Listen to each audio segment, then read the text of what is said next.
And I take it you can't print a third set. I can, but can I print a third set between now and when he gets here to pick the laser cutter up? How long does it take? A few hours. Good morning, everybody. Welcome to Miniature Painting. I'm Dan, joined again by Matty. Morning, Matty. Morning, Dan. There's a Good bit morning, of a everyone. Good morning. There's a bit of a flap on today, but only because I'm not as organised as I need to be.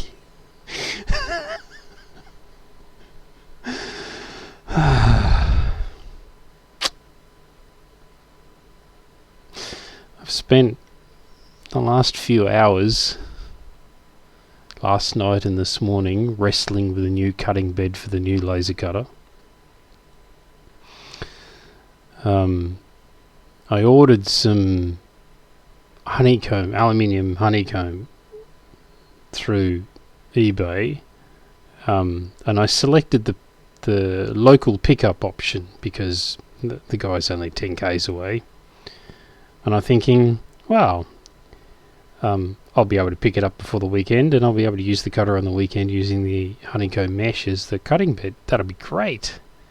So 30 seconds after I click the buy now button and I'll collect it locally option, I send him a message going, hey, really keen to come and get this. Where can I get it from?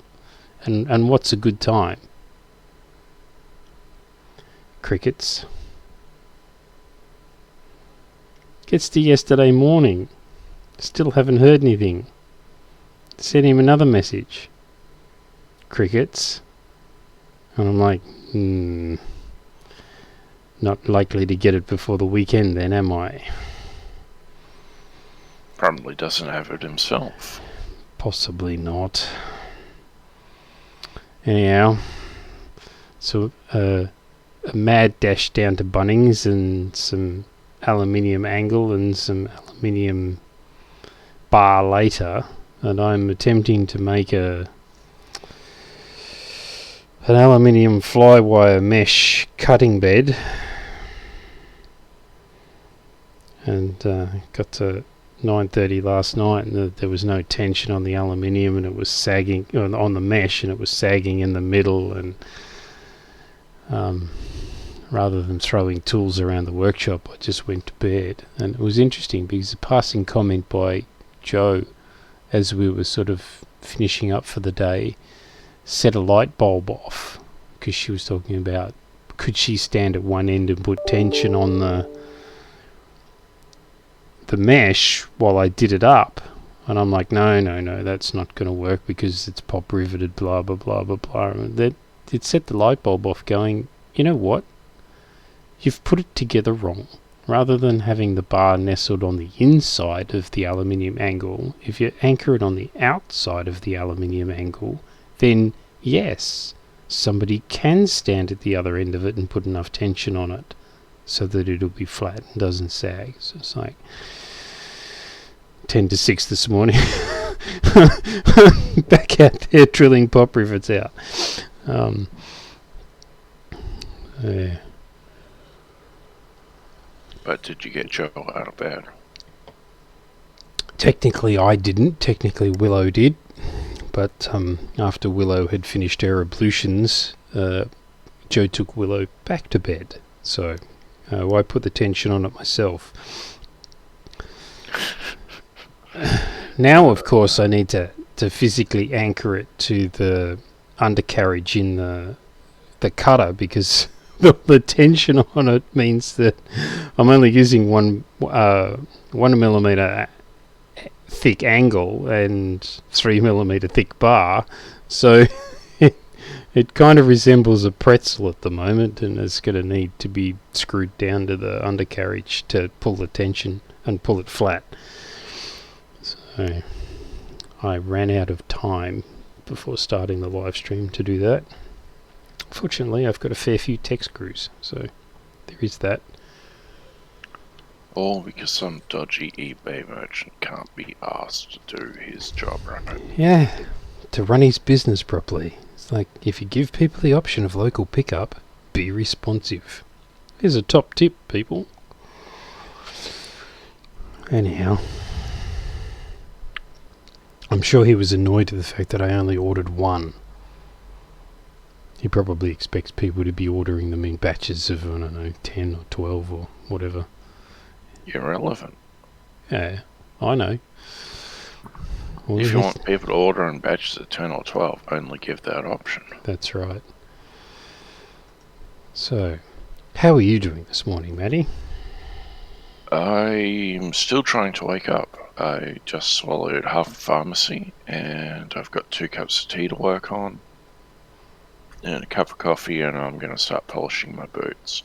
Very nice. But I am... I've been working on that for the last 40 minutes. Well, easing into the Saturday. It took me 40 minutes to figure out which part of the pharmacy I want to swallow today. And then actually work up the physical strength to do it. I would suggest that it probably isn't the laxative section. No. Also, I've discovered that my mustache wax is causing me some skin irritation, which is weird because I've used a couple of tints of this stuff before with no problems. And this one just makes me want to claw my flesh off my face. That's not good. So I'm probably going to trim my mustache at some point today. Trim it? Are you talking a mild trim or are you talking a radical? It'll be fairly radical. You see, I have a handlebar mustache. Right, okay. And I'm probably just going to bring it to straight down to the top of the lip. So we're not going to toothbrush? No. No, good. Excellent. There's some nasty connotations associated with those now. Not even a small barber's comb. No, this is the full across the lip and down to the chin. Yeah, right. Blended in with the rest of the beard, you know. Mm. It'll be a proper one. When I get sick of my mustache and beard, the whole lot comes off with no guard on the clippers. So I just end up being sort of Velcro face for a couple of days. That would hurt. You can hurt yourself with clippers, though. Oh yeah, absolutely. Absolutely. Let me tell you about putting together the aluminium flat screen frames with angle and how much damage you can do to yourself doing that kind of stuff. Yeah, I can imagine so. I haven't drilled a finger yet, which is good. It's a good start. I did, I got taught by my father that when you're using a vice and you're using softer materials than the vice jaws, which is normal because vice jaws are pretty tough, you use a little bit of aluminium angle so that when you're clamping steel and things like that, you mark the aluminium angle, not the thing that you're clamping. So there's a couple of bits of aluminium angle in the jaws of the vice, and of course you only need to be within sort of 3 feet of it and look at it wrong and they fall out all the time, just because that seems to be the nature of the way these things go. And I've been setting up to do a little bit of Demonworld playtesting with Ross a little bit later, and I've been getting terrain out. Now the terrain happens to be in containers above the bench that's got the vice on it. So get piece of terrain out of box, bring it down to manageable level to carry it out, turn around, knock aluminium angle out of vice. Have to put terrain piece down, pick up said pieces of angle, put them back in vice, pick up terrain piece, bring it into house. Rinse and repeat, like literally. So, I think you've got a problem in your order of operations here. Just stop putting the aluminium back in the vice. If I truly had a brain, what I'd do is do the vice up so they don't move. But you can't help being an idiot. But I have, you can't see this, but I've got a couple of holes in this arm from that procedure. Bugger. Never mind.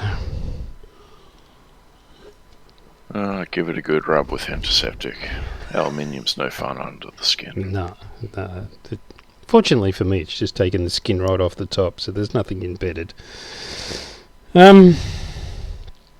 Last week feels like so long ago, and yet Doesn't it ever? the week went so quickly. So, is that what you call a dichotomy?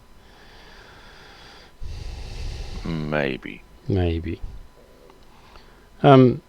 Sitting on the table is the results of last week's live stream, although there's a few hours more work gone into these. If I turn those up to the camera, I appear to have picked up some cat hair along the way. Ta-da! There were all sorts of amusing comments made about the fact that I chose a pinky colour for the feathers and the lances.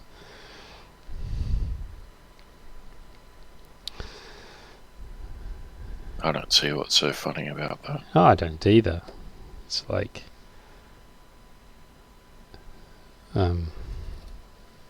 maybe I shouldn't go here, but there's a commentary on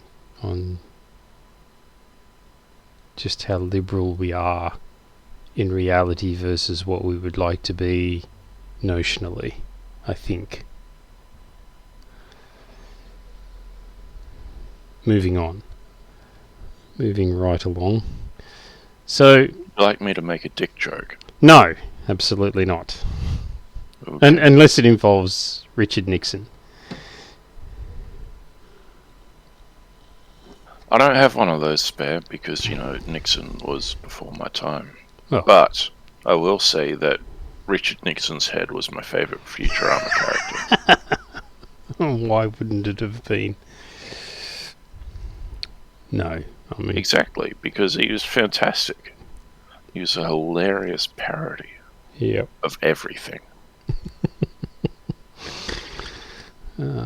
I've seen a couple of those scenes. I don't remember them, but I've seen them.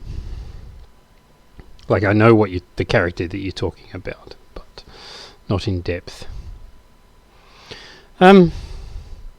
Straw poll for the listeners. That being, at this point, I just think you, Matty. What should we do? Should we do the foot soldiers as advertised? Or should we just confuse everybody and do a mortar?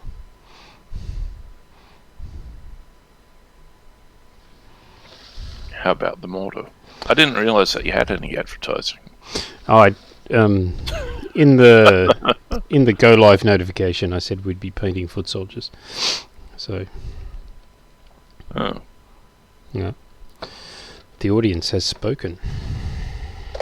A mortar it is. Fasa Games now live on Twitch showing Dan Klein miniature painting. Click here to watch. Doesn't say anything about foot soldiers. Oh, the email that I got had it in the subject line. So there you go.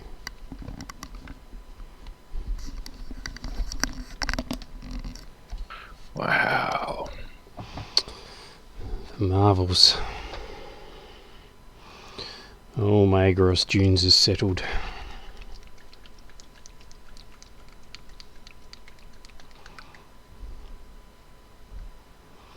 And I think the cat's been sitting on my brush wiping tissue.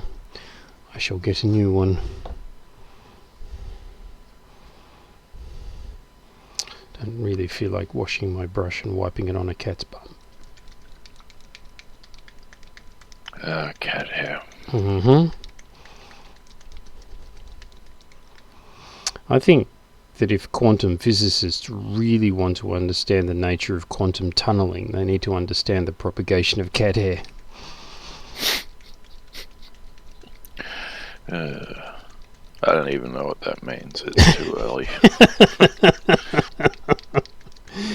Cat hair gets in places that should be physically impossible according to the laws of nature for it to have arrived there, but it gets there.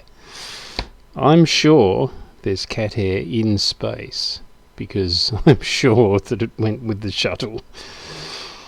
Well, that's probably true.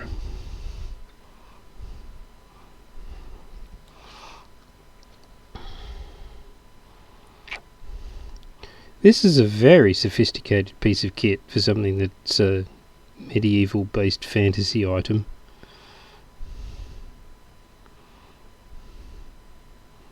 I don't know if you can see that, but they've got training, so a dowel there, so that when they rotate it, they can lock it in place. Just, could you move like 2 inches, not even 2 inches, to your left? Because when you're showing off the mortar base to us, the audience, you're holding it right under the spot where your inset camera was. Yeah. So I was holding it. Like, no, you're holding it at about, so the 34 to 39 on your, right. That's where your insert is. And you're holding it right there. So you can't see it under the camera inset.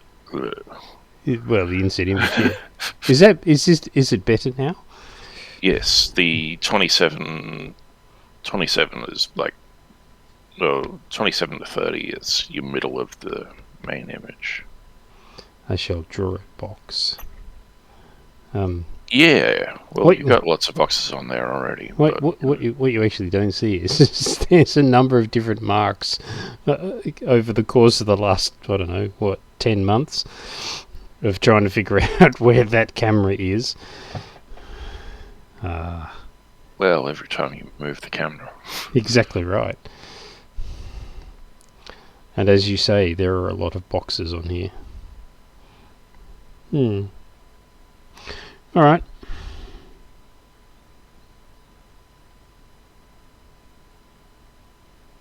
Who am I again? Don't answer that question. Not sure I want to know.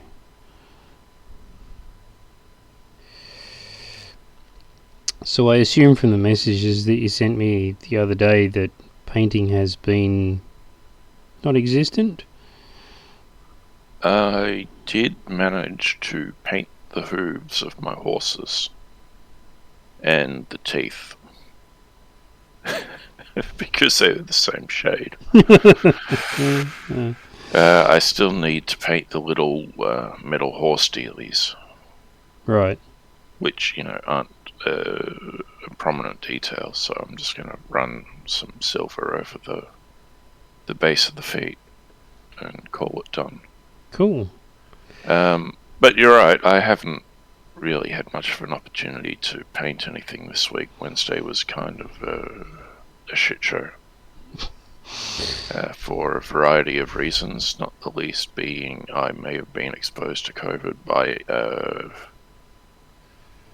a person whose colleague I was supposed to, well, not supposed to, I had a government-mandated scheduled meeting with.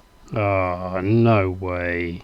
And this other person in the office is coughing and spluttering and being forced to have his temperature taken and saying, "Oh, I think I've got COVID, I think I've got COVID." What are you doing in the workplace, you dickhead? Mm-hmm. Yeah, but that was Wednesday. And you know what the hilarious thing is? Mm-hmm. One of the blokes I do work with actually did come down with it on Tuesday. And we didn't get told until late yesterday. Right. Yesterday being Friday. I had no contact with him on that day, and I hadn't seen him since, so I reckon I'm fine. But the little old ladies all had a freak out. As they do. Alright? Now, the little old ladies thought, oh my god, I've been exposed to him. Oh no. They don't work with this particular bloke. Mm. And they work Wednesday, Thursday, Friday. And this bloke wasn't there on Wednesday or Thursday or Friday. So how could they have been exposed? They eventually figured out after about 90 minutes of hysterics Mm-hmm. Yeah, anyway. I agree that they could have been in deep trouble if they'd followed his path around the office and licked everything he'd touched. Oh, but they're all triple vaxxed, you see. And what difference does that make? none, because they don't work. Oops, sorry, we're going to get muted. Well, yeah, it's not even whether they're not supposed to stop you getting it.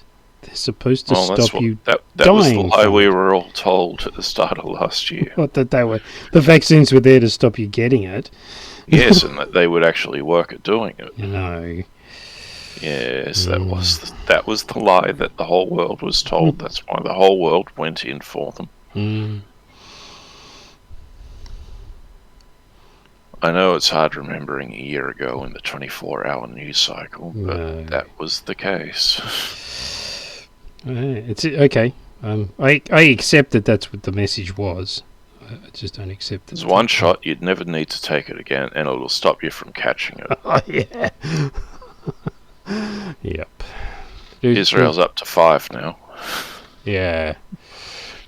I saw an interesting meme about that, which I thought was very funny. So 8th one's a free toaster.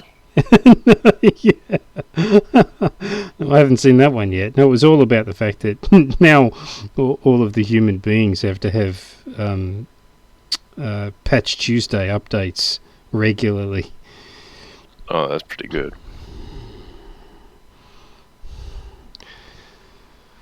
What's really become apparent to me is just how much of an unperson you are if you're not constantly carrying around your phone. Yeah.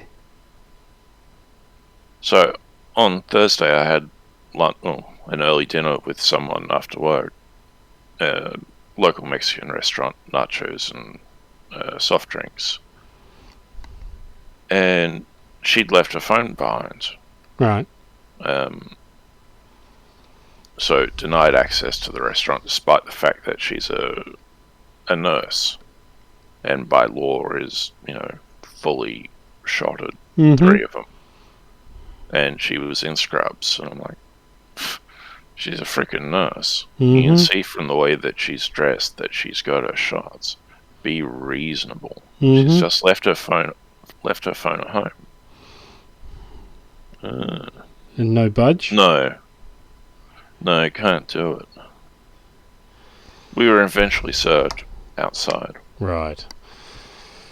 Didn't rain, fortunately. Yeah. It was ridiculous. It is. You're an unperson. Yes. If you don't have your phone with you anymore.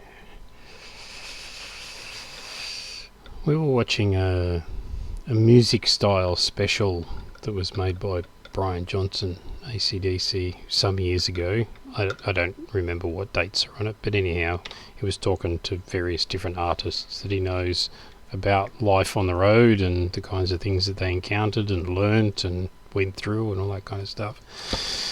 The only reason this is relevant to this particular conversation is just that one of the episodes was Sting, and it was revealed during the course of the episode Sting doesn't, at least at the time, doesn't have a mobile phone. His comment was, if I had one of those, I'd never get anything done. Which is bloody true. Incredibly astute. I always knew Sting was clever. Mm.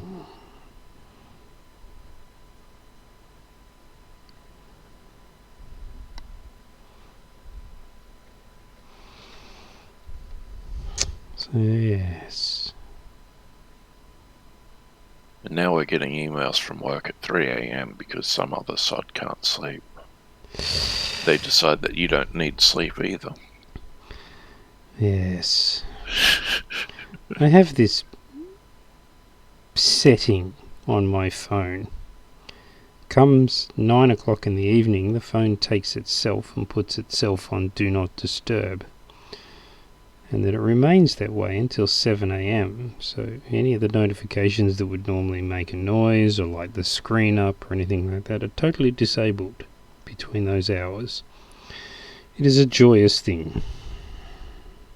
I have the same setting. although I didn't put it on for work.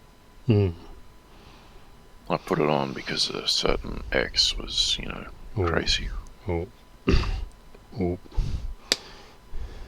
stalkish. Or just vengeful. She would frequently send me deep relationship questions at 2 a.m. via text message. I'm like, fucking serious? You do this to me every night. And it was a deliberate ploy of hers to catch me unguarded. Oh, really? With the intellectual barriers down and the emotional guards off, because wakened from the middle of the sleep. That would tend... No, I'm sorry, that would tend to have the opposite effect on me. What, make you more guarded? Yeah, and angry. Yes. Well, as you may have surmised, that relationship didn't go much further. No.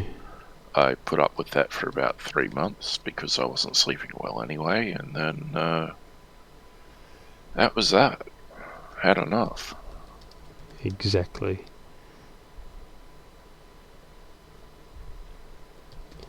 Sorry, I need to talk to person who is... I wish I could spell. Picking laser printer up.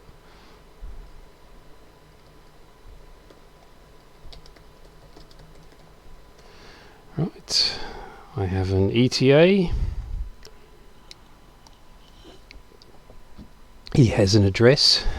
I believe I've just gained myself a couple of hours to find those calibration tools. You might want to get started printing another set, just in case. Just in case. Yeah, I can't do that, unfortunately. You might get your... Oh, is your printer still broken? No, that's a different printer. And yes, it is still broken. Bugger. But it's not turned on, so I would have to go out to the workshop, turn it on, set it up, run the print, and I'm afraid the live stream is what I'm doing at the moment, so I'll find them. Even if I have to turn the workshop upside down, I'll find them. They can't be that far away. One place they're probably not is in your vice. So, well, that's the vice. Resist the temptation to open up the vice and have a look. I can't paint when I'm laughing. That's good advice, Badum Tish.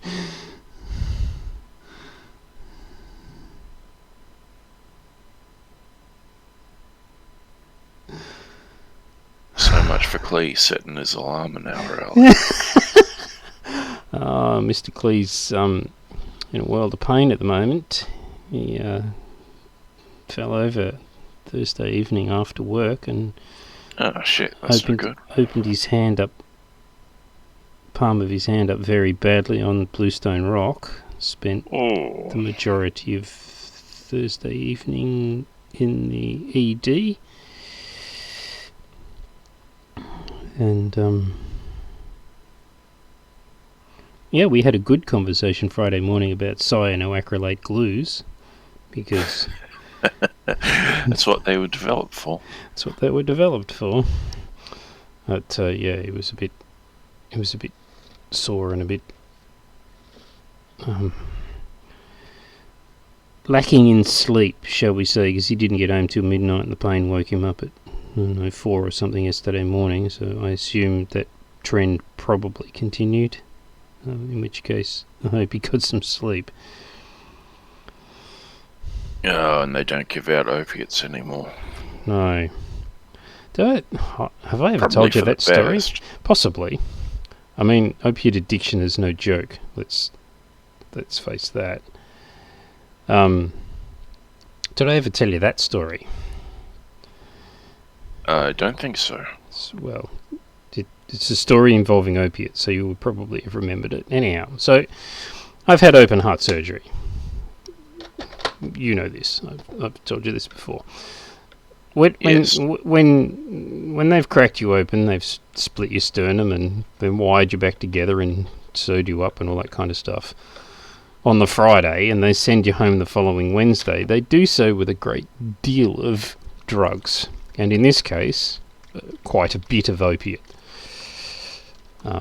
Was endone, as a matter of fact, in this particular case. Fun stuff. Fun stuff. Anyhow, so I got through my rehabilitation and, the pain eventually died down. I didn't have to cuddle a towel to cough or sneeze. Eventually, I think, although that was probably about 6 or 8 weeks. I had a couple of these things left over, and I'd forgotten about them. Anyhow, I had a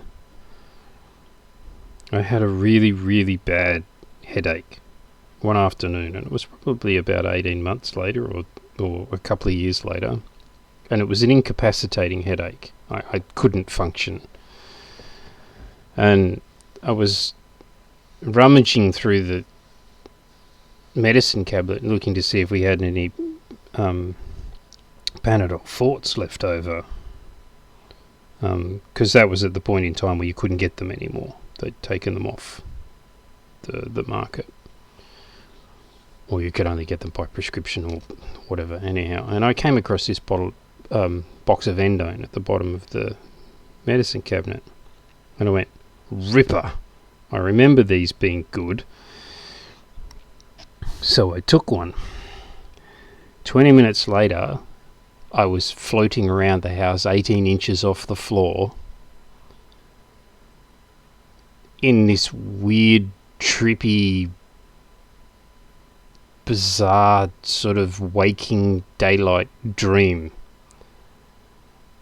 And I'm like, these are going in the bin. I'm never doing this ever again. And I reckon it took probably 2 hours to come down out of that. And it was possibly the nastiest drug experience I've ever had in my life. Weird. Yeah. Because that was not my experience with endone. Mine just worked as advertised. Right. They just knocked you out. Mm-hmm. Yeah. No, it was. Sorry, go on. Oh, it was just it was frightening. As a matter of fact, I was actually genuinely alarmed. So. Were these expired? They might have been. I didn't check. No, I suppose you wouldn't in a debilitating headache, yeah. Yeah. Me conjugate good today. I'm convinced now that you're doing all of the sound effects for Sam. No, Sam is a gecko. Golden gecko. Is that what the sound that a golden gecko makes? Apparently. There you go.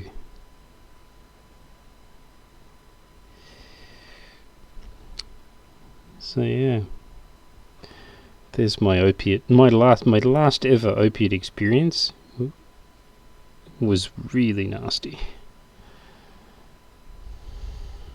So I got some endone for pain relief after some oral surgery. Mm-hmm.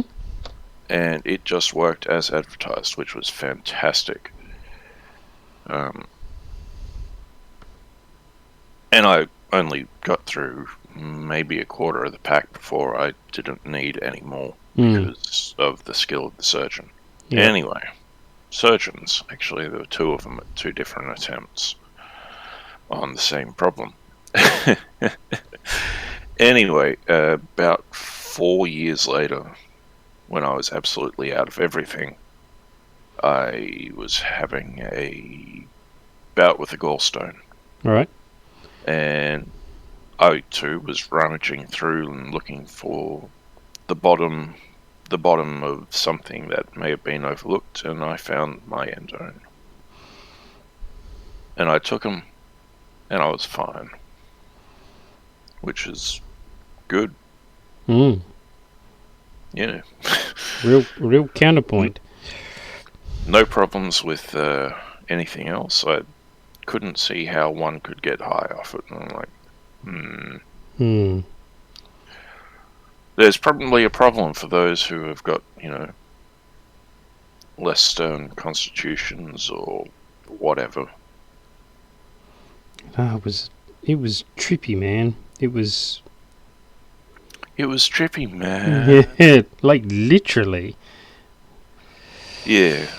I know different medications affect people differently. Yeah. But that was not my experience on it, either at the time of surgical recovery or a couple of years later.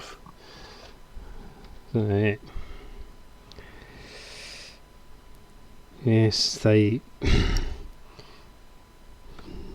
I'm afraid that packet didn't pass go and did not collect $200. It went straight in the bin. Have you seen that Western Australian Monopoly game? Has it got anything to do with Uncle Clive? No. All the squares that go to jail. Right. All of them. Except for the jail, You sure that wasn't a US version that they just relabeled? Probably. It used to be a Victorian version. Right. Oh, they just slapped stickers over it.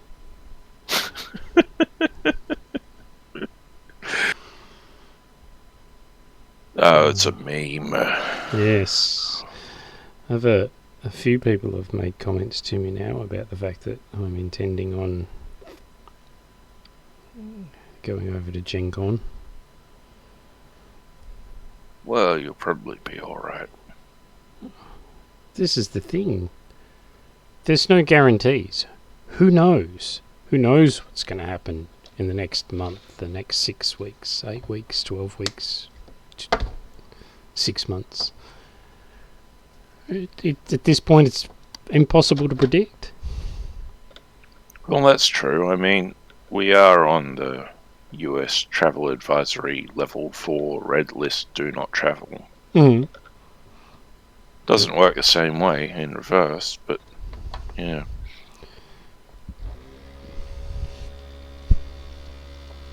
Get your travel insurance. And as you say, well, yeah, absolutely, 100%. I mean, travel insurance does nothing for you in a pandemic because they've got all of those clauses in there, but... Yeah, but, gunshot wounds are a thing. Stereotypes are fun, aren't they? Oh, yeah. You know why they call them stereotypes, right? Because they're true. Literal definition of a stereotype involves truth. Yeah. So, the stereotypes are true. They're stereotypes for a reason. That's it. Just like we're all beer-swelling pissheads. We've been there before. Yeah, there are other things that middle-aged white Western males get called that are far worse than beer-swilling pissheads, believe me. Yeah, but we can't say any of those things on stream. No, absolutely not. Just a gentle reminder, folks, that all of the opinions expressed on this live stream remain those of the expressor and have nothing to do with Fasa Corporation or Fasa Games in any way. Right. I've got that out of the way. Nicely said. Moving on. And it's a sad commentary on society that needs to be said. Along the lines of Warhammer 40k's background is satire, folks.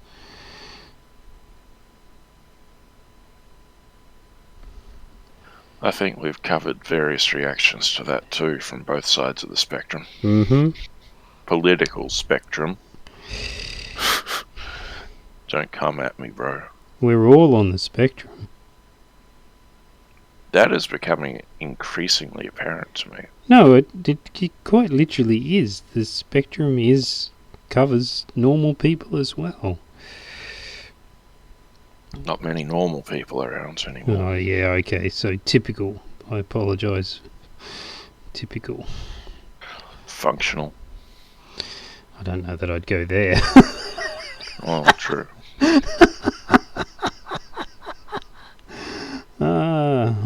I have 2 children that are diagnosed with autism, so...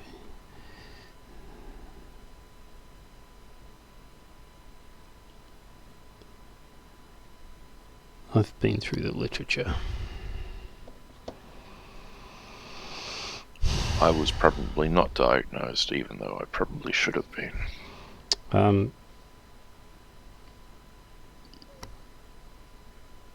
Yeah, if you wanted to go there and you wanted to speculate about it, I would suggest that you would have a diagnosis along the lines of what they used to call Asperger's. Which isn't called Asperger's anymore. Really? What do they call it now? It's just... This is a new development to me. It's just ASD. It's just an aspect of ASD. It just doesn't exist as any sort of official subcategory of the disorder. And I would have said, like, I'm not making any commentary on you whatsoever, because you haven't ever come across to me as anything other than a rational, intelligent human being. But I think that my father may well have been undiagnosed Aspie. So the fact that I have 2 children that have diagnoses with the disorder is of no surprise to me at all. And there you go. And I see aspects of my own behaviour the same way, so... But then you look around and you see a great deal of it. And this is why it's a spectrum, because some people exhibit more than others. Boy, is that ever true. Oh dear. So I don't remember the labels of what the individual categories are, but there are 5 categories. And to get a diagnosis of ASD, you need to have a certain rating in at least 3 of the 5. Otherwise, you are considered typical.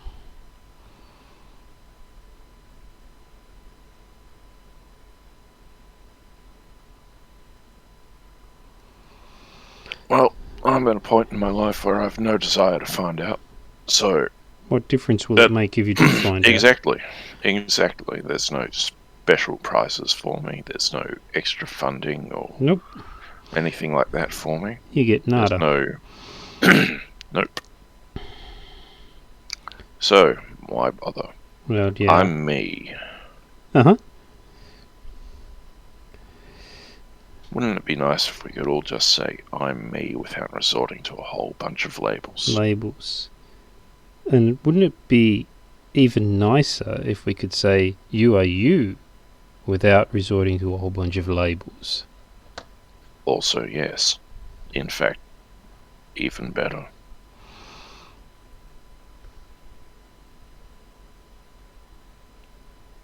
I have a friend an ex-work colleague who has a couple of children who are diagnosed ASD, and she's homeschooled both of those, so she's an incredibly courageous woman for having done so, because boy oh boy, that wouldn't be easy. But her initial reaction to the label was very telling, because she didn't want the label applied to her kids because of the stigma that comes attached to it.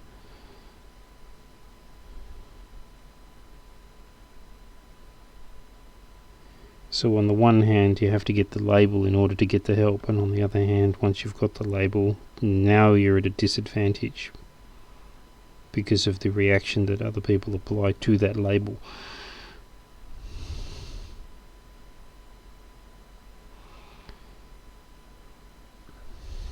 I do agree. You're not wrong. So, shout out to Serena. Hope you're doing well.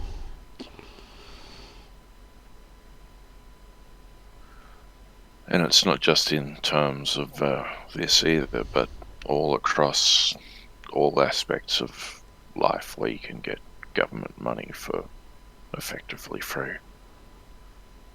Yeah. So we had a census last year. When was the previous one? 2018, 2017? I don't remember. Well, not the last census, but the one before that and the one before that. So in the period of those two previous censuses, the Aboriginal population of Canberra increased by 40%. Overall population didn't increase anywhere near by 40%. Right. Take a guess why. Somebody figured out how to get that there was money to be made. Money to be had? Mm-hmm. Because it certainly wasn't made, it was just redirected. Very good. Yes, anyway.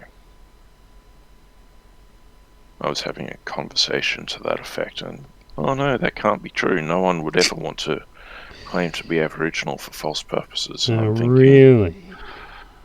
Have you never heard of Michael Mansell? Well, I haven't. So who is he? Who was he?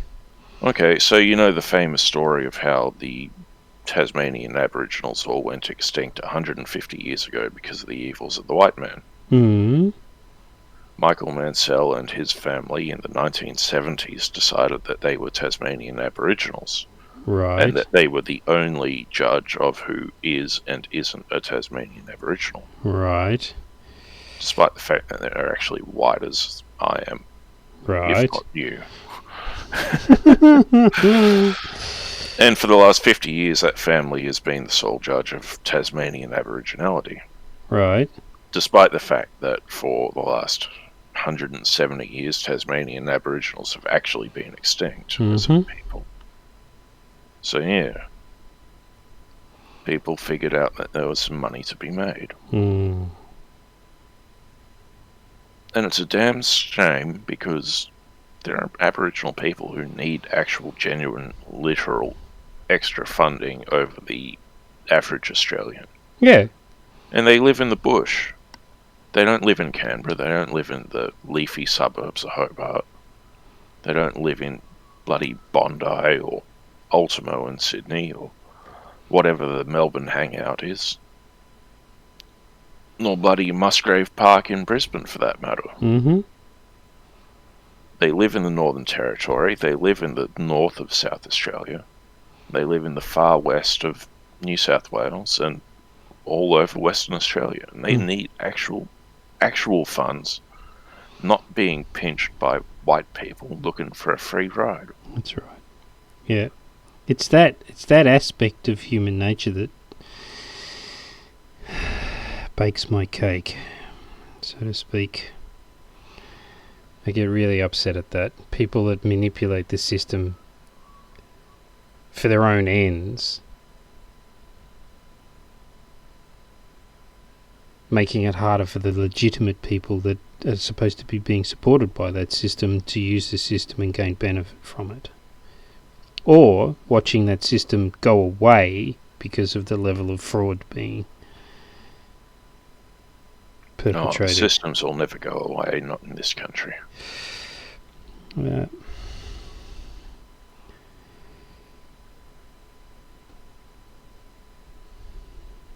So yeah,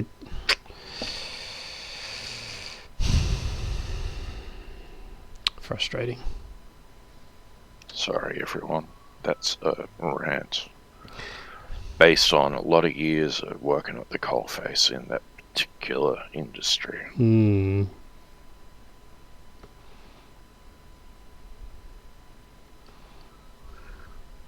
And it was brought on by the fact that people don't recognise that it actually happens.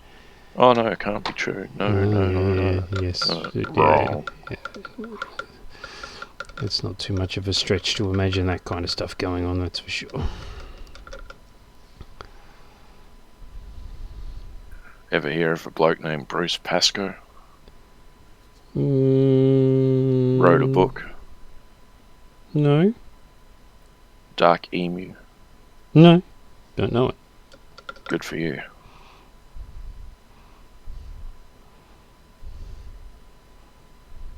Well, I won't go there then. Suffice it to say, he's a white bloke whose grandparents were born in Cornwall, in England, who got famous as an Aboriginal. Okay.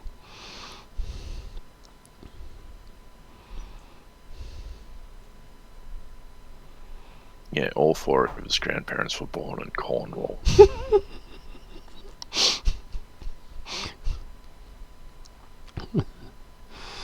Oh boy. He wrote a book. The ABC lapped it up. Yeah. School curriculum was developed around it. And then they found out who he was. Yeah, and they're still doing it.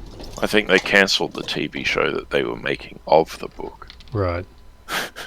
But they're still going ahead with the curriculum, despite the fact that it's been proven to be an utter fraud. And, you know, off stream, some chance, have a look at what Dark Emu is and just, you know, try not to die laughing.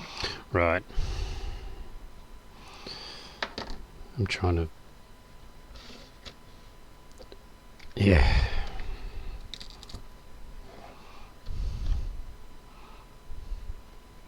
G'day, Bruce. It's one of my favourite Monty Python skits. The University of Woolloomooloo.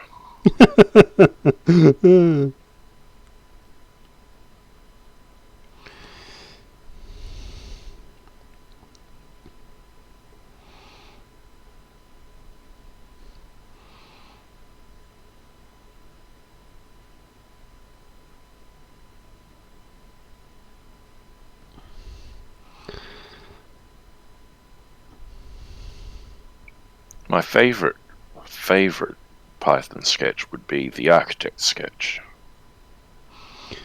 I'm not sure I know it. It's a minor one, but, you know, they're interviewing architects for a tower block with all these different safety features and all that. And one of them actually brings in an abattoir instead of a tower block for human consumption. And you sure is a very nice abattoir. Okay. Right. And then it devolves into Freemasons. And I think that might back on to, or come off the back of Silly Walks. It's been a little while since I've watched that episode. Anyway, I like the Architect sketch because it's very true. Well, again, you've got sort of professional experience, right? Yes.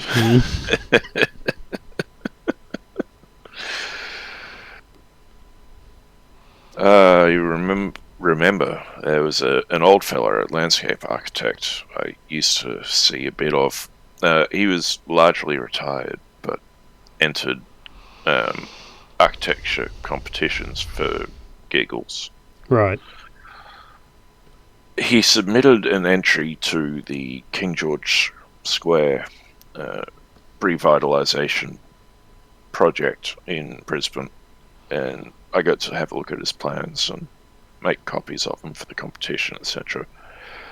At the time, King George Square was open green space in front of Brisbane City Hall, and council decided that they wanted to do something different and make it warm and inviting to to the local populace. You know, City Hall's not a monolith and all that. So they held a competition. Lots of different landscape architecture firms and independents submitted their entries. And this bloke came up with what was basically concrete worms. Statues of concrete worms going in and out of the ground in different places of bright colours and all that. Yeah. Yeah. The winning entry was basically just to pave over the whole damn thing. And that's what actually is King George Square now. Instead of a green space, it's a paved over space. Paved over space. So, well, this will keep the maintenance down. We're not going to have to do a lot of maintenance to this. Sold! The other half of that story is that the old bloke with the concrete worms, entered his design about a month too late. Right. I was like, well, I'll try anyway. But they've already announced the winner. It doesn't matter. Yeah, it was his money to spend. Gotta have a hobby. Well, this is true. This is true. Or 10. I hear that 10 hobbies is good, because more is always better. Well, you're just setting yourself up for retirement now. You'll have all this practice for your dotage years at getting all these hobbies going. Well, you don't need another 10 hobbies once you retire. You've already got them. That's right. Why wait till you retire? I've never understood that.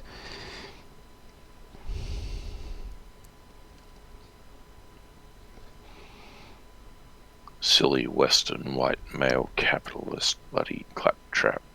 We're all having to work until we're ready to die to support our families. Yes. Good thing you and I are not in that position, eh? No. Good God, Andrea's daughters are nearly my age. Yeah. I was going to say the same about Joe's kids, but actually I'm a fair bit older than them. At least they're adults. Yep.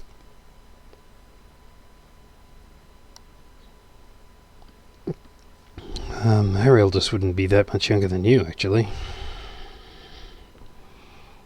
Oh, that's not so old. What did Tim turn last year? 36.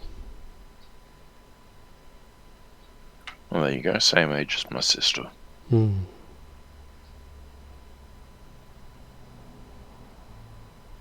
I was just thinking about an incident that happened at work yesterday. The little old lady got worked up about something. Yes, but not what you're thinking of. I don't know what. I don't want to know about little old ladies getting worked up in that way. Oh, not that way either. Right. It was actually one of the store managers.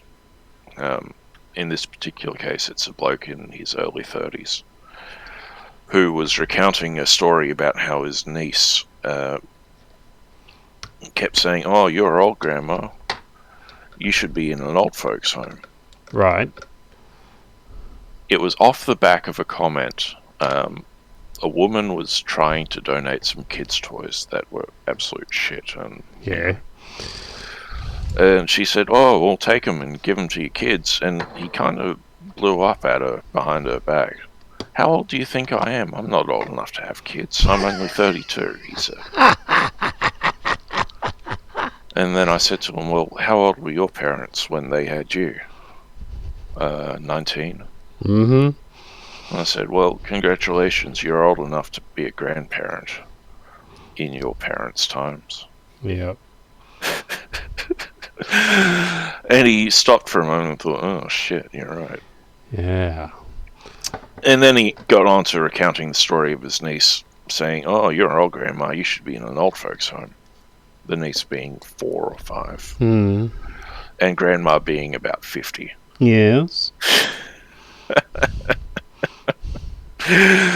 And how the grandma nearly lost the plot.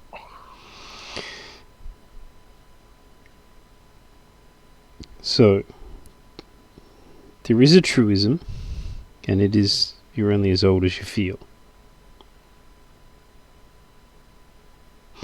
Which this morning makes me, I don't know, 111? Yeah, I was going to say 107 was the number that jumped to mind. Yeah.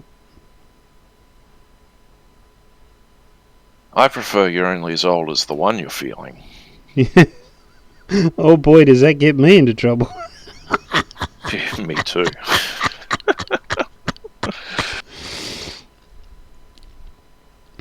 And let's not go there any further for the sake of our own health. You never know who's listening.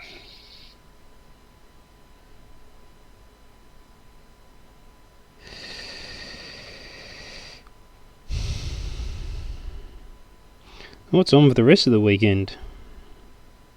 Well, I'm polishing the second of my boots right now. About an hour after this stream, I and several other of the Radio Free Earth Dawn cast members will be participating in a live-streamed Pathfinder game set in the Shattered Isles, which is a homebrew setting, and it's a lot of fun. And that'll be going for a few hours. Come check us out. We're a bunch of crazy pirates. Yes, I was going to make a really nasty joke about that being rated R. Arr. I had not considered that joke before, and I will probably make it at least once today on stream. And then after that, I will probably be putting together some flat pack furniture that hopefully has been delivered through the week, not broken this time. Nice. Yes. Assembling flat pack furniture that it contains broken glass is not good. So it was a glass top table, right? Glass topped ottoman.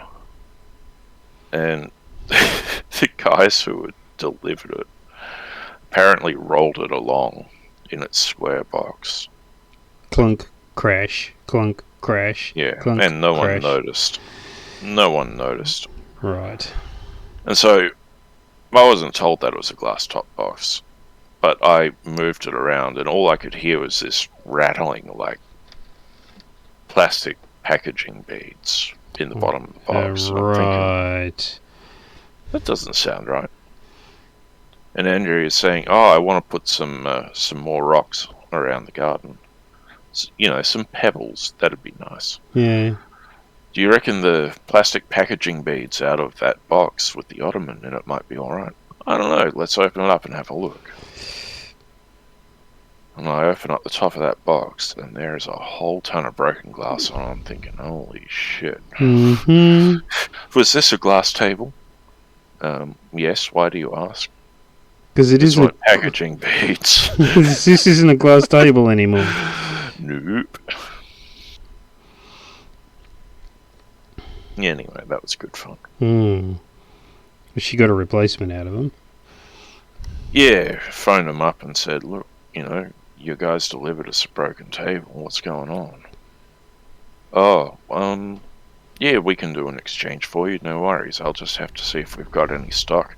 "Oh, we don't have any in store. We'll have to get it delivered out of the main warehouse." "What do you mean, get it delivered out of the main warehouse? It's not that far away. I can just drive over there and pick it up." "Oh, they're not open today," being Saturday. Right. "They're not open today, and it'll take us a while to get the order through the system. Maybe Thursday or Friday." And yeah, hopefully it's turned up so I can get that put together and the outdoor setting can be complete. There you go. Otherwise, yeah. Anyway, that is that.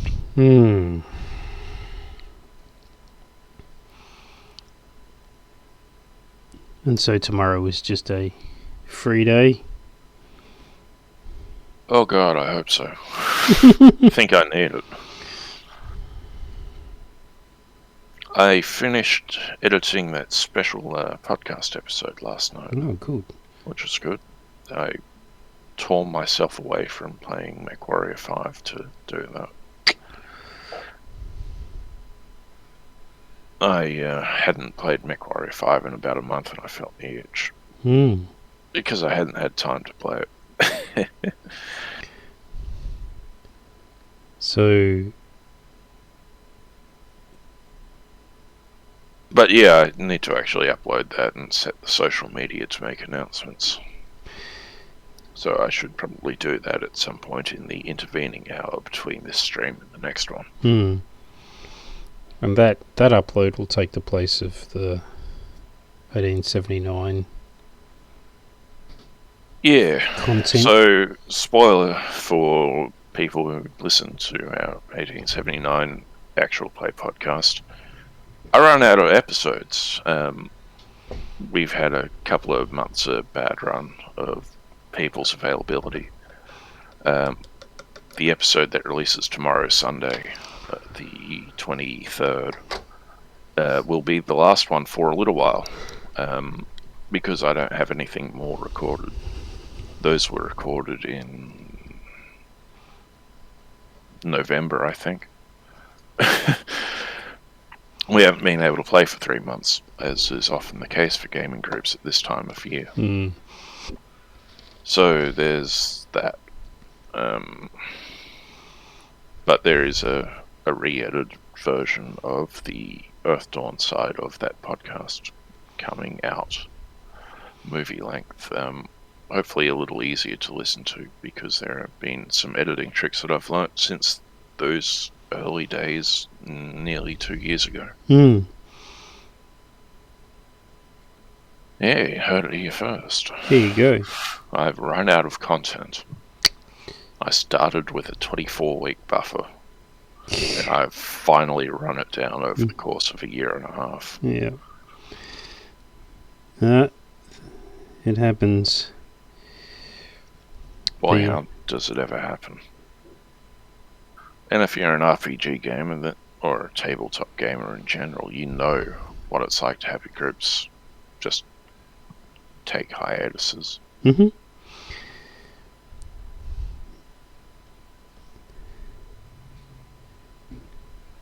Still got a lot more 1879 story to tell. I mean, I haven't even really gotten to the... Well, I guess I'm coming up to the climax of the first half, third, I think, of it. Right. So there's more to tell. We just haven't gotten around to telling it. And on that note, would you please excuse me for a minute or two? I need to take care of some urgent business. Go for it. Thank you.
again. Welcome back. Oh, that's better.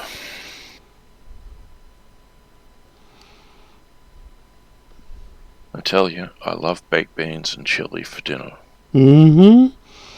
Doesn't love me the next morning. No, I can imagine.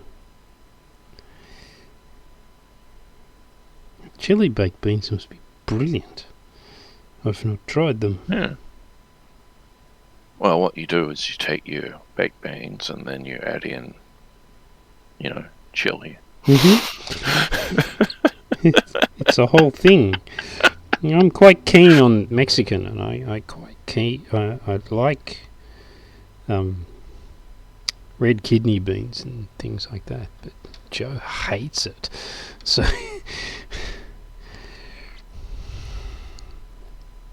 That's disappointing. That's a compromise. That's not the good sort of compromise. Mm.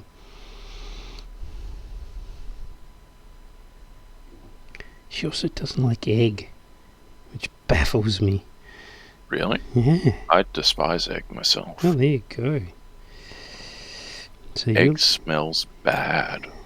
And she'll eat mushrooms, and I don't understand that. Yeah, I'm with you on that one.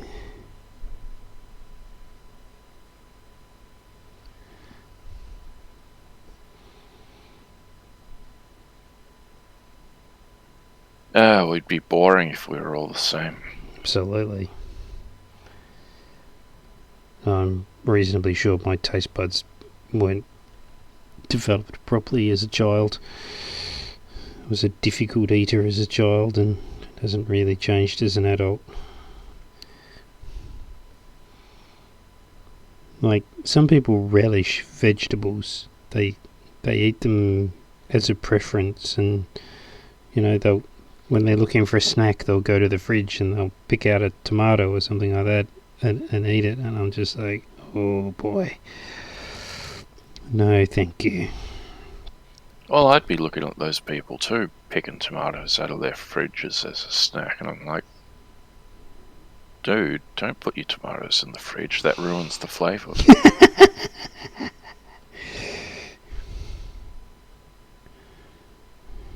I used to be one of those people who would have tomatoes as a snack. Right. But, and like big ones, not cherry tomatoes. Yeah. But not anymore, not at the price that they are. $10 a kilo. Yikes. G'day, James. Good morning, everybody.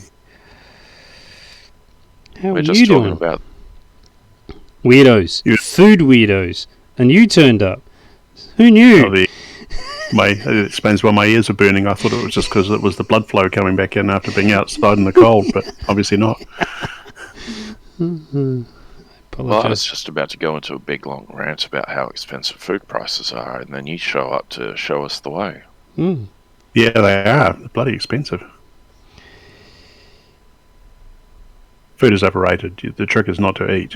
That way you don't have to consume food. Therefore, you save money. And there's a whole body image thing that comes along with that. There is. Top tip, folks. Isn't there some cult that basically lives on, photosynthesis or something? They believe in, going out in the sun and being like the plants or something? I can't. Maybe I just imagined it. And that's a perfect place for Todd to show up to. G'day, Todd. Oh, I better go. Ha! All right, onto the Twitch. See what young Master Dan is working on today. Young. Boy, that word hasn't been aimed at me in quite some time. Like your shirt. Thanks. Who'd you have to kill to get that? Only myself. You see, I have a Redbubble account, and I have access to the folders on Box. So. Ergo ipso facto. Yep, I got it. Nice. So, you're making yourself shirts, I see. Yes. He didn't offer to send us any. Jeez. Well, Todd, fill him in. Yeah, we got our fancy interceptor shirts. Nice. So, there you go. It's nothing to do with what you know. It's everything to do with who. So now you can see Ron Swanson in space. Yeah, I saw that. Hi, Don. Love your work, Don. I really do. Well, that wasn't one of Don's, was it? Oh, the composition, I think. Oh, Oh, no. yeah. I heard a You rumour might be that right. Matty actually somewhat resembles Ron Swanson from an angle. Which angle? Do I want to know? I don't know. That wasn't specified. It just said an angle. It could have been some kind of non-Euclidean angle, and you know, Hounds of Tindalos kind of Cthulhu-esque manner. But who knows? Boy, that was a mouthful. It was a mouthful. I've been doing interviews all day, so it is what it is.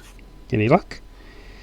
I don't want to jinx it, but possibly, maybe, yes. One came out of the blue the other day.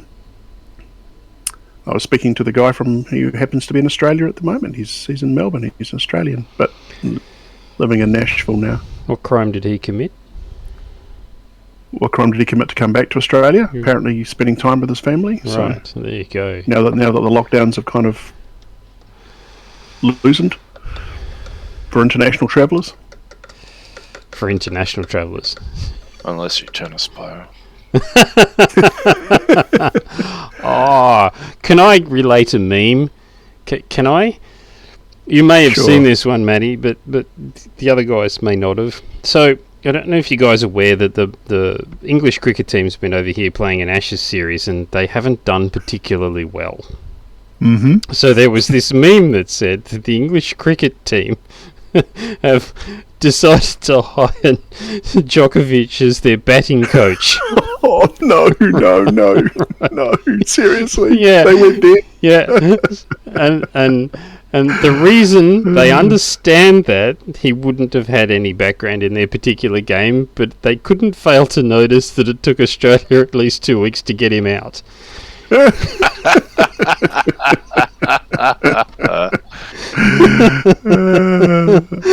That's cried laughing at That's that. fantastic. That's brilliant.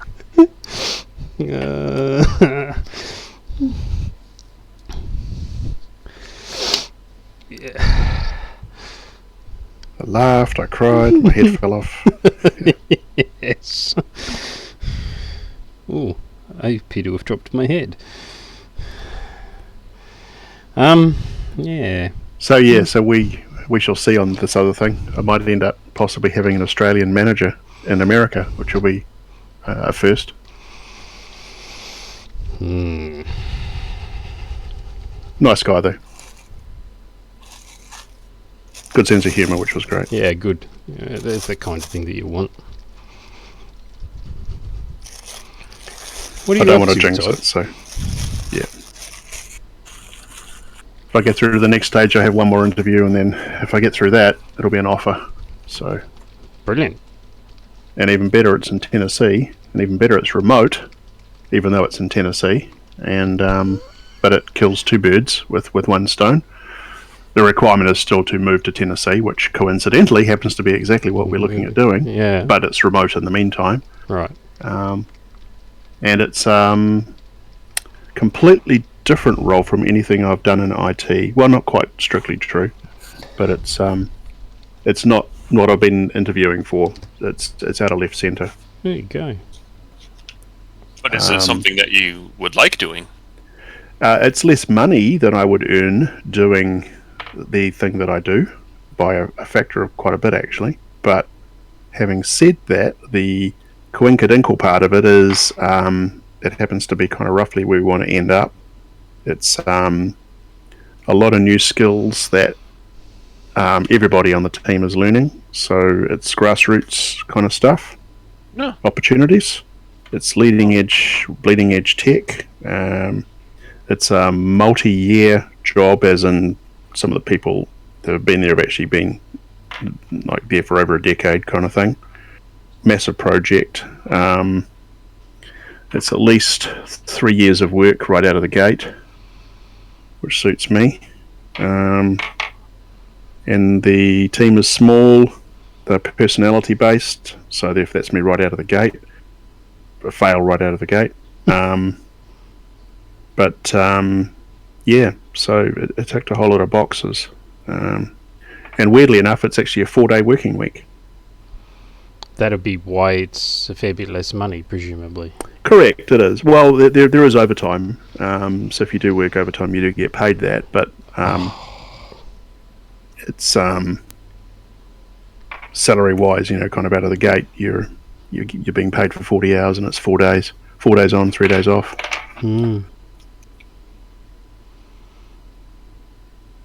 Sounds like a good deal. Hopefully that works out. Thank you. So do I. Because I'm kind of like sitting on a whole bunch of other things at the moment, which are really just the same old, same old. This one, as I said, was like at a left centre, so it was just like, okay. Probably need to think about this one quite seriously if I manage to get the nod. So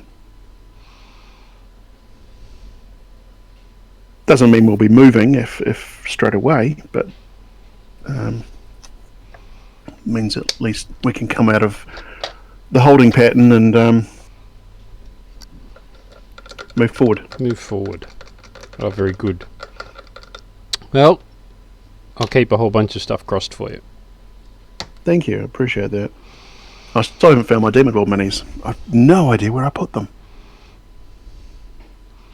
I could rewind all the way back to the start of this particular live stream and start talking about laser cutter calibration tools that I can't find for a gentleman who's turning up at 1 o'clock to take said laser cutter away.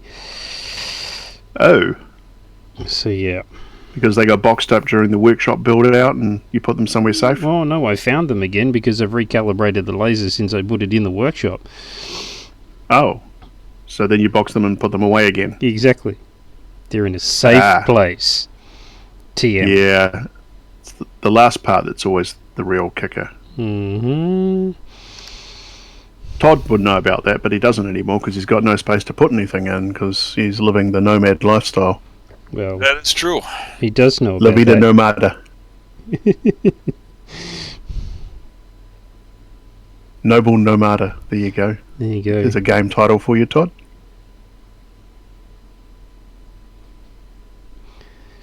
Don't suppose you've hear had the sound of Todd picking up the phone for the hired assassin now. Nah, I'm answering a question Ross asked. Oh, okay. Don't suppose you did get a chance to have a chat to Kyle? I have not yet. I got it's going to be about a week or so before I could get over there. I got exposed to the Rona. Oh. Ooh. So I am in isolation. My Corona? You sound horrible. No, I feel fine, which is good, but... But you were exposed. But I was exposed. I was not pleased. Oh, no. I don't know why you Because, hey, if you have a chest cold and you're coughing and stuff, why would you assume that you would have, any sort of virus and just show up and hang out with your friends? Oh, okay. Yeah, right. I'm just saying. If I was, taking COVID-19 completely off the map, again, why would you turn up and basically share the love? Yeah, whether it's the flu, whether it's a cold, whatever. If you're sick, why would you go? Yeah. Well, because they're such caring individuals. They feel that they need to, No, there's no reason. I mean, really I like the guy, but come on. Is that a FOMO thing? It's a small error in judgment. Yeah.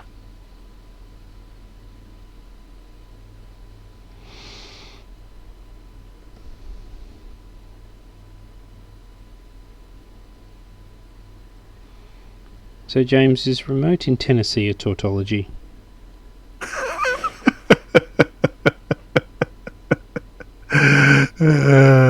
Shall I retort to that answer? No. Breaking news, Meatloaf died. Everybody knew that? Oh, you hadn't heard that yet? Oh yeah, They left it out of the fridge again. I know. Someone else too. Louis Anderson. Yeah. Complications from cancer, apparently. Or COVID. Maybe. Who knows? Well, these things always come in threes, so who's going to be next?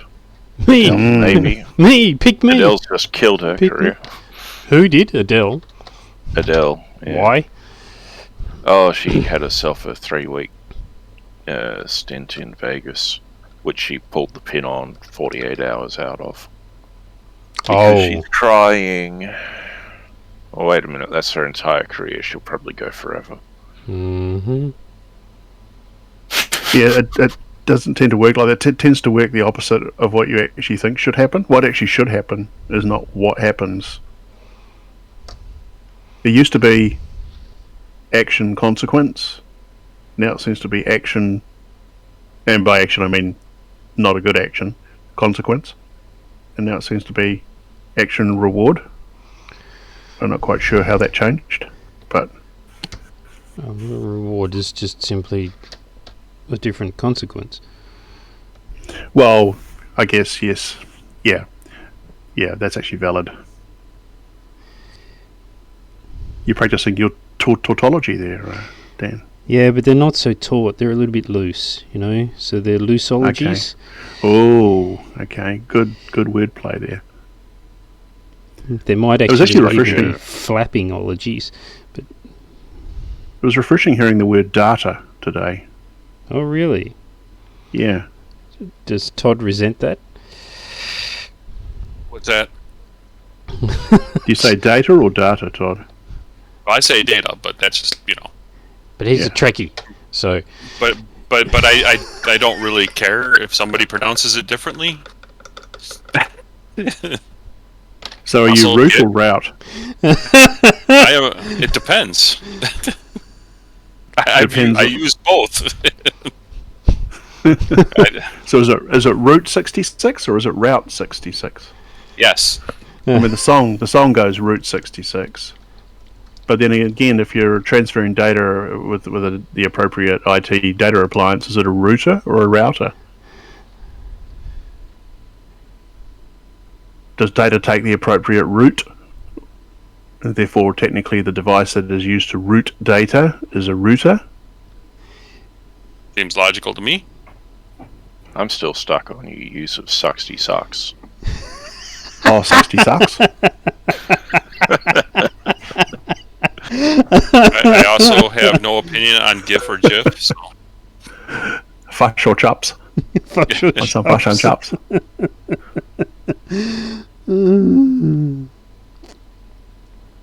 Ebro.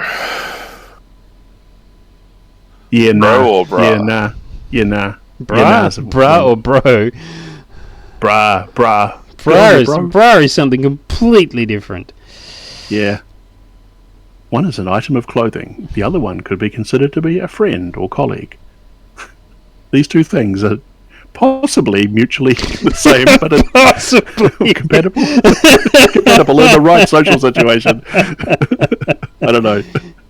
Welcome to documentaries. Dan paints documentaries. Dan docs paintumentaries.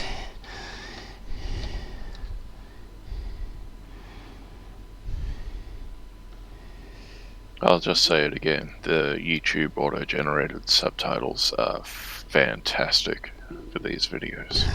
And that last section will be gold. Is that going to be like a Mystery Theatre 3000 type situation, or? I don't think that show ever got aired over here. Ever. Mystery Theatre. Yeah. I've heard of it. I've heard of it too, and I know what it is roughly, but I've never seen an episode. No. I don't it's think on it was. Flix, yeah. Probably. Just, it never made it on air, and I'm thinking maybe I should go out of my way and find it someday. So here's a thought experiment for for all the people who are viewing this video and those of you who are on the Discord channel chatting right now and contributing to it. Has anyone noticed that the kerning on the Netflix logo is a little off with the L and the I? And could easily be construed that the two letters could be combined to make the letter U. And then you have a completely different kind of streaming service. Well, that's where the and chill comes in, right? Well, it's just the kerning is really tight on the L and the I, so that it actually almost like marries the two together. And part of me kind of wonders whether that's intentional. I imagine it was. I'm not seeing it.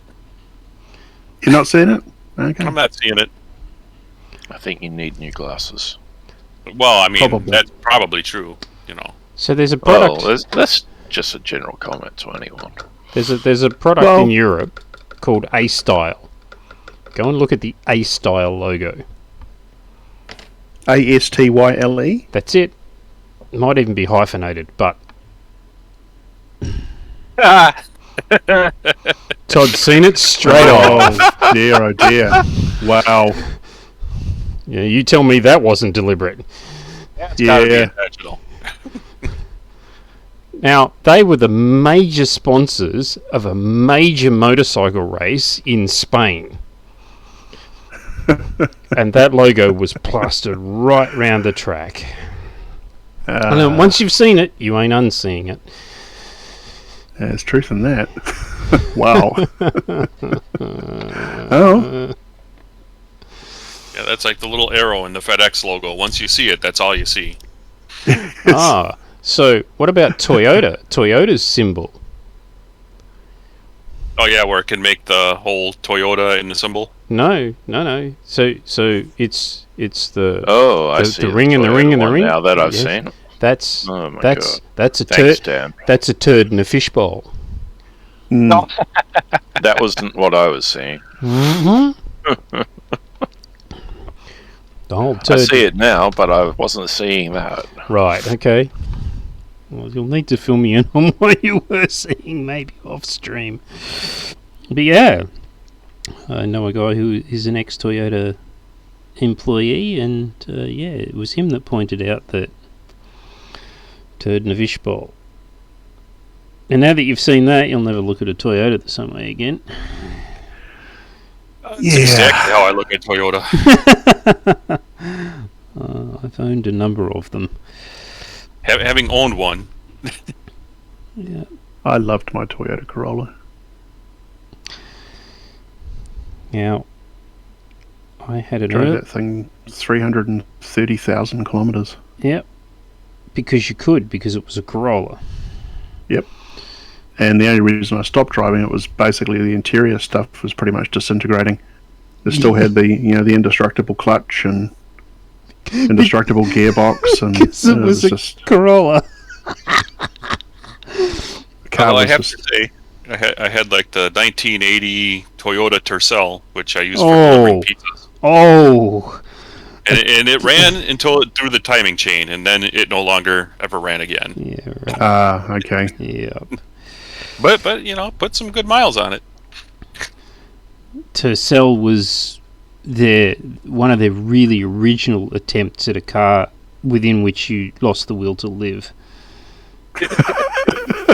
It was designed intentionally that way. Yeah. Their 90s interiors borrowed very heavily from that chic. But, I had a couple. Were they trying to copy Datsun or something at the time, were they? Oh no! All of those Japanese car companies did exactly the same thing. They looked at each other. They looked at each other, and they looked at the British car market, and they went, "We can do better than that." Now the Ford Cortina, that's a car. Is it? All Ford Cortinas went back to their natural state of iron oxide. Yeah, pretty much. But no, I've owned a few Toyotas. I've had an early 70s Celica. I had a mid-80s rear-wheel drive Corolla, which is actually called a Sprinter. Any rotary Mazdas? RX-3? Never RX-7? owned a rotary. Never owned a rotary. Just wasn't rich enough to afford the fuel. Yeah, there is that. Nor was I rich enough to afford the Apex seals. You're fixing the brushes, yeah. They're great cars for rally driving, though. Oh yeah, classic meme on rotaries. There's a diagram that shows the airflow through a rotary, and there's an arrow pointing in which says boost, and there's an arrow pointing out which says Apex seals. Because that's what happens. My favourite vehicle is my Mitsubishi Galant VR4.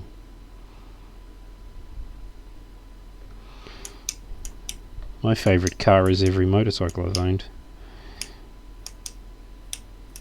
I could agree with that statement. Not practical in the winter, but... Yeah, you just turn the heated hand grips on and wear more. We have different ideas about winter, Todd. It's okay. You have different winters in Australia. Yeah. Hey, in Melbourne I have about 8 different winters, but they're nothing like what you get in the US. The main problem here is that even if it gets above freezing, there's so much salt on the roads that you know your motorcycle would probably disintegrate within a day if you decided to ride it. Yeah. You would arrive on something that weighed half what it did when you left. Yeah. Yeah, it'd be like, what's that knocking noise? Oh, okay, what are these bits falling off? Oh, I don't need those. At least in a car you've got a spare 2 wheels, right? Well, yeah, until basically all the bits basically fall off, the chassis basically falls out underneath you. Yeah. I did some work in a previous life as a diesel mechanic on earth moving equipment, sort of part-time-ish, and one of the things that happened during my time working with this guy was that he had a friend of his import some cars from America, and one of them was a Firebird, which when you looked at it from above was a really nice car. When you looked at it from below, you understood that it had lived its life in New York. And there wasn't a lot of it left underneath. It was being touted as a classic project for restoration. Yeah, I think it was sold as a project.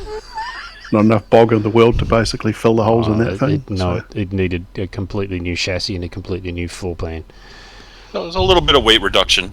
Yep. Oh yeah, it would have been quicker than your average one. Our job was to put a new automatic transmission in it, which we did.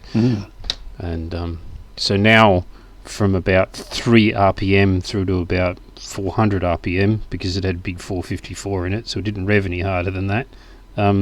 It just spanned the wheels. So somebody was going to have good fun with it. I think that was the car that was parked out in the back of the workshop, and some kids had jumped the fence one afternoon and nicked all the wheels and the steering wheel. So we were driving around with a set of self-locking pliers on the steering column. Yeah. Nice. Don't try this at home, folks. Oh yeah. Monkey wrench on the driving column. Yeah, that's it. Vice grips and duct tape, and you're set. Yeah, that's what it was. There was no duct tape involved, though. It was just the vice grips. Yeah, I'm just saying, those are the 2 tools you need, and you can repair anything. Yeah. So those cars made their way up to the Northern Territory, I believe. That's a very long time ago.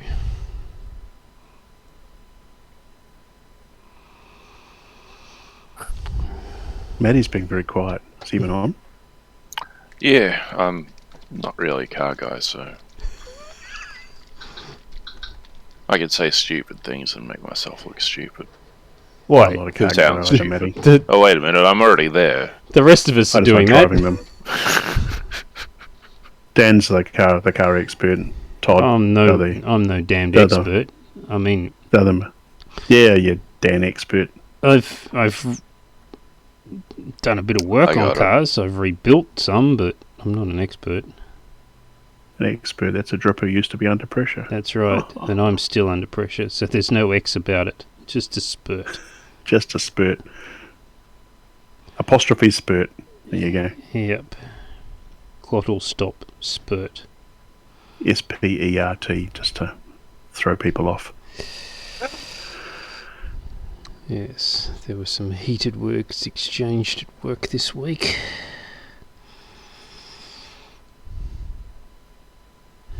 Did that get any better Thursday, Friday? Yes, said recipient of heated words pulled his head in. So, yeah.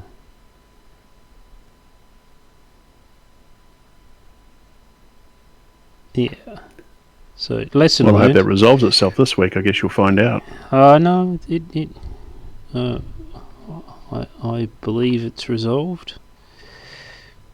It better be, because it's my boss, and my P4G's coming up, so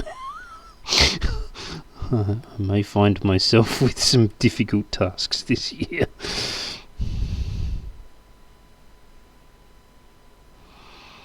No, you So can I'm always move to Tennessee. Yeah. Sorry, Todd.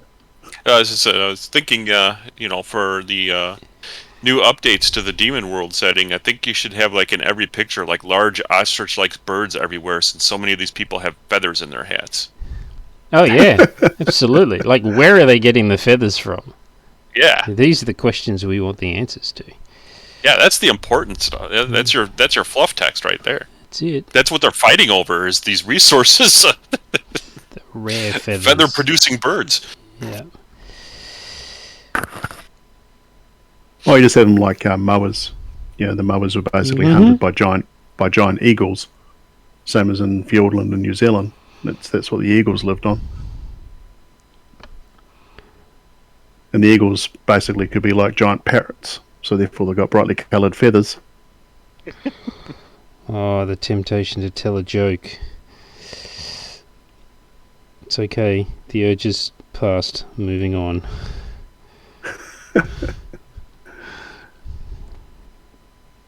Was it a why did the chicken cross the road? No, not quite. Okay. A joke that even a disclaimer on the video probably wouldn't save me from. Oh, okay. All right. Let's not do that. Then. Moving on.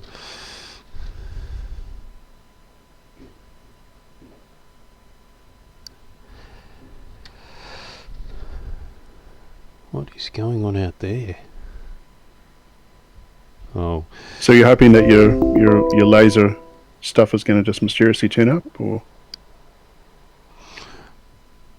well, it's got to be in the workshop somewhere, and it's only 4x7, so I said that about my Demonworld miniatures. they can't be that far away. There's a whole box of them. It's a nondescript cardboard box, which I have many, but I thought I'd gone through them all now. Apparently I haven't. Right.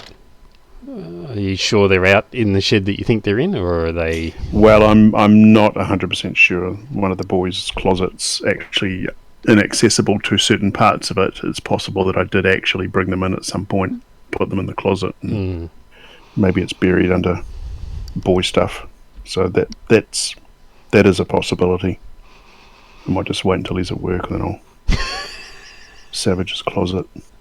Up in his Taking your life into your own hand. Oh yeah, You it don't know would be. what's in there. Maybe you don't want to know what's in there. Well, there is a degree of that as well, probably. But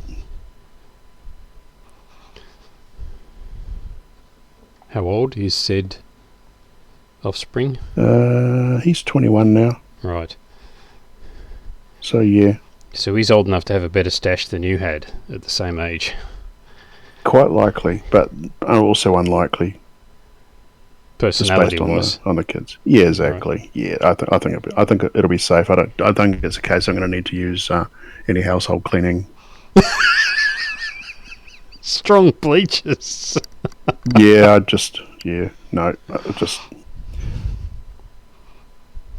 I won't relay some stories related to those incidents in my life for public consumption.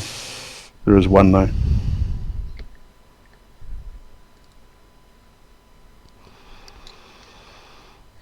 I sent an email off to Kyle for you, Dan. I copied you on it.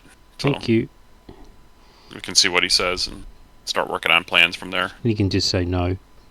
He could, but then we'll send Ross after him then, since that's technically, Fasa property.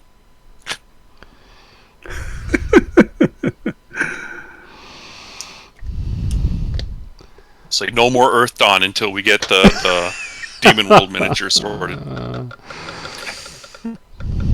Oh, right, dude. Dear, you've said that publicly, I know. I have no power to do anything. I could just hear, if one Earth Dawn person, one super fan really comes along and hears that, you're in for a world of hurt. Yeah, Todd. What are the odds, Todd? I'll get over it. They will realize quickly I have absolutely no power over anything. So, how much hurt, Matty? It's like 10 on a step 15 or something. More like 15 on a 10. Right. I still haven't figured that system out. Enough to do a wound, not enough to kill you. Right, enough to do a wound. I'll just use sloth blame. I'll just use sloth blame and kick it over to Demonworld.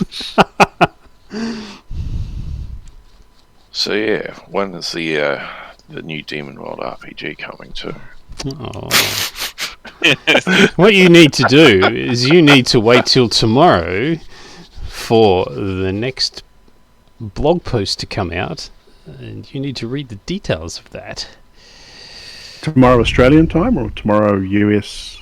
Midnight Central Time. Central US time.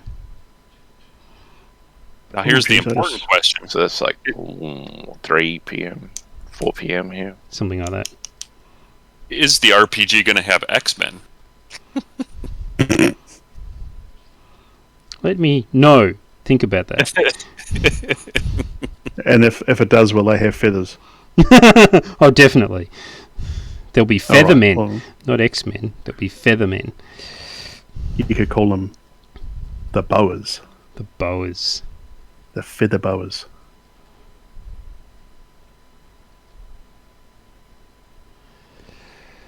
So they call it a feather boa, but it's basically like kind of a snake shape because it winds around your neck. Right. So do they get it actually from feathered serpents? The feathers? Well, it could just be a stuffed feathered serpent.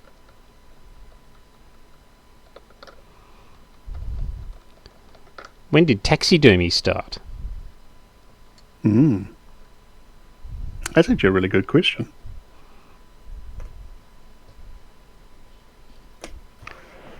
I'm sure somebody has the internet somewhere. Yep, looking it up now. Because it was such a good question. Middle Ages. The earliest methods of preservation for birds for natural history cabinets was published in 1748 by Remier in France. Right. Well, I got the Egyptians starting as early as 2200 BC. Well, yeah, okay. They were preserving and mummifying the pharaoh's dogs, cats, monkeys, birds, etc. Which is embalming, though, as opposed to... I'm just saying, that's what I saw. The first known taxidermists were Egyptians, according to the Museum of Idaho, apparently. How much do we trust the Museum of Idaho is another question. Idaho. She took half of everything. Moving on.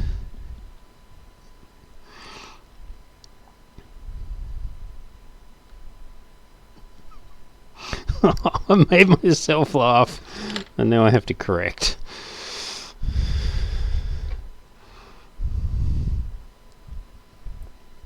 there we go. I always see that state name with 2 hyphens. Let's see. And I see your 16th century one as well. According to some guy I can't pronounce his name, taxidermy began to emerge in the 16th century. That's a statement of being, Matty. Taxidermy. No, it's like I, Claudius.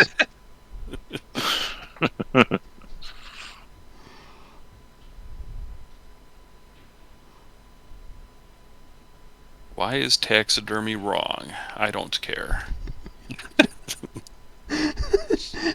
When is taxidermy wrong? when the patient leaves the table under its own volition?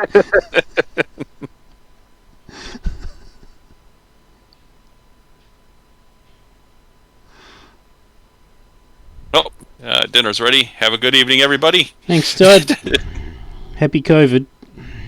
Yep. Yeah, I don't think I have it, but No, we'll see. It just means you Have have fun, to Todd. stick around the house, all right? Yep. Alrighty. Be good.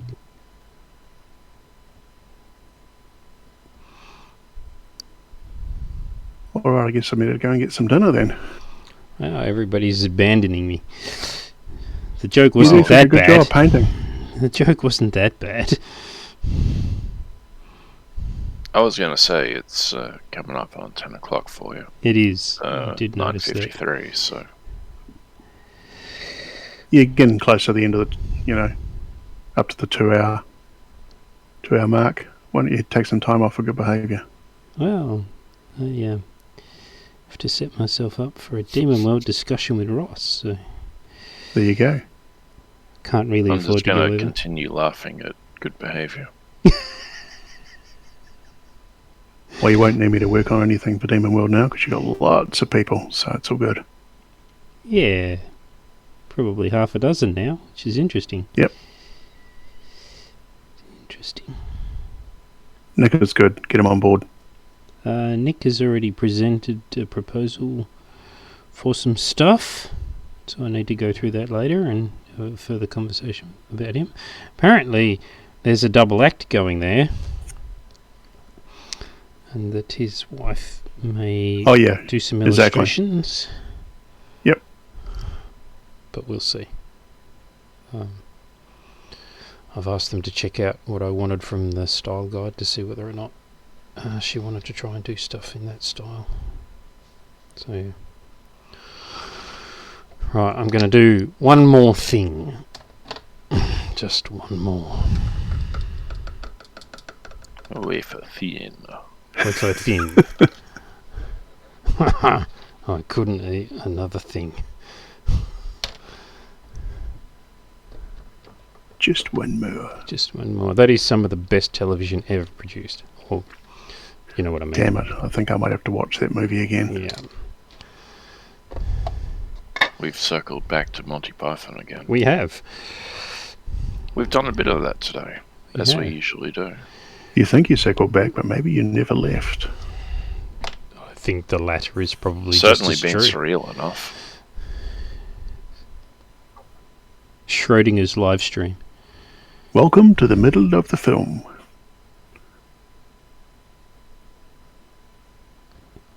A fishy, fishy fish.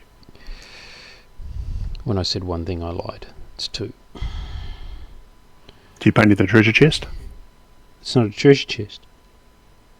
It's a gunpowder locker. I realised that I'm doing it again, Matty. I apologise.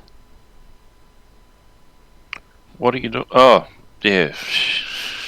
No worries, Dan.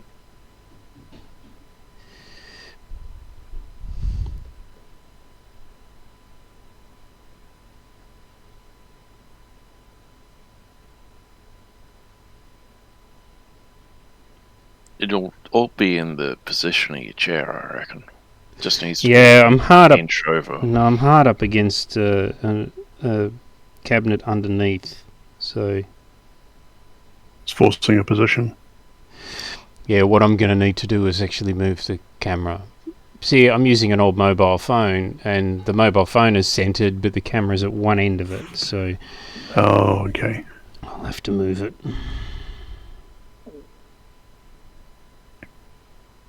Mobile offset. Hmm.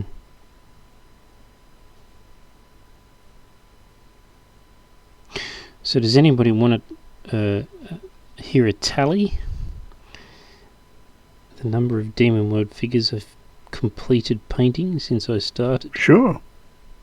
So, depending on how... 600. Not quite. Depending on how you count them, like if you count a dragon with a rider is just a single figure, it's 526.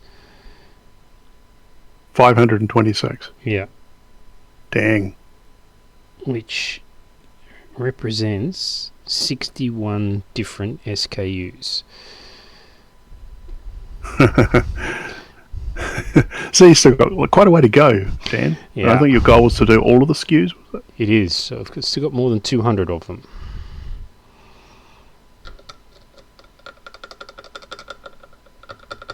And what's going to hurt me, because I like hurting myself, is that we're going to change some of those for 4th edition. Mm-hmm. Yep. So... Fantastic. So there we go. I mean, that obviously... I'm going to secret source them, but I'll do them off camera. So we've got crew.